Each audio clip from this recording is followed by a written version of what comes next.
बैल आणि पिसू. एक बैल होता. तो त्याच्या मालकासाठी जीवापाड मेहनत करत असे. त्याचा मालक सुद्धा त्याची खूप काळजी घेत असे. तो त्याचा गोठा नेहमी साफ ठेवत असे. त्याला दररोज आंघोळ घालून स्वच्छ ठेवत असे. त्याला खायला चांगले चांगले गवत देत असे. अशा प्रकारे बैल सुखी जीवन जगत होता. एके दिवशी एक पिसू बैलाकडे आली आणि बैलाला म्हणाली, "अरे रे बैल दादा, मला तुझी खूप दया येते." बैल म्हणाला, "मी तर एकदम सुखी आहे. मग तुला माझी दया घेण्यासारखे झाले तरी काय?"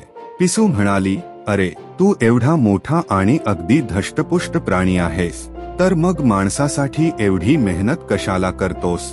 बैल म्हणाला, "त्यात काय झाले? मी माणसासाठी काम करतो तर तो देखील माझी चांगली सेवा करतो."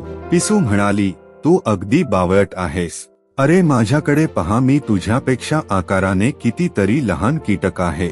तरी सुद्धा माणसाचे काहीही काम न करता मी त्याचे रक्त शोषून घेत असते." बैल म्हणाला, "म्हणूनच मनुष्य तुला पाहता क्षणी मारून टाकतो. मी माणसासाठी काम करतो म्हणून तो सुद्धा माझी काळजी घेतो, माझ्यावर माया करतो. अशा तऱ्हेने आम्ही दोघेजण एकमेकांच्या कामात येत असतो. तू खरोखरच बैलोबाच आहेस. तुझी बुद्धी सुद्धा तुझ्या शरीरासारखीच जड आहे." असे बडबडत पिसू तेथून निघून गेली. तात्पर्य: एकमेकांना मदत करणे हे सर्वांचे कर्तव्य आहे. तर कशी वाटली तुम्हाला ही छानशी गोष्ट? कमेंट करून नक्की सांगा. या गोष्टीला आपल्या इतर मित्रांसोबतही शेअर करा आणि सबस्क्राईब करायला विसरू नका.